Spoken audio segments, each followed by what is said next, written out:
Hi, Mom! Wala pa akong sinasabi. May narinig na ako sa gilid ko sabi, behave. Mag-ahay lang naman po ako. Magbibigay po. Teka lang, basa yung kamay ko ng pawis. Magbibigay lang pugay lang ako sa madam na. Po? I want to hug you. Really po. Congratulations.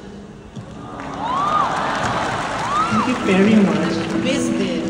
Thank you very much. Thank you very much for being here, for supporting me, for always messaging me. I super duper appreciate that. TikTok tayo. Po? TikTok. Magti-TikTok na. Kinontent pa pala kami. Sige, tamang-tama, Ma'am Charo. Kasi, gagawin ko yun, i-challenge ko kayo isa-isa. Pag sinabi kong, huwag kang matakot sumayaw, katawan ay igalaw, sige sumayaw. Pagturo ko, kailangan dumans. Dumans. Anong favorite mo? Sa dinami-dami ng dance challenges na ginawa mo, Ma'am Charo, na ikinabibigla namin lahat. Ano din ang favorite mo? Hindi ko na matandaan. Hindi mo matandaan? So, gusto niya, nakakita na ba kayo ng Latin dance? Lately, hindi tayo masyado nakakakita ng Latin dance kasi puro hip-hop. Now, this is the perfect moment to give us a Latin dance number.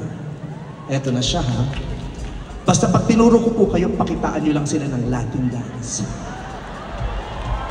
Ilabas ang mga cellphone ito, ipapaviral natin tonight. Okay, ha? Yung joke dun sa jet ski, delete nyo yun. Ito ang paviral natin. Okay, 5, 6, 5. Huwag kang matakot sumayaw, katawan ay igalaw. Sige, sumayaw ka! Shake it, shake it, shake it, shake it, shake it. Huwag kang matakot sumayaw, katawan ay igalaw. Sumayaw ka! Shake it, shake it, shake it, shake it, shake it, shake it. Yes, Ma'am Charo! Thank you very much, Ma'am Charo. Diyos ko, maraming salamat po. Tignan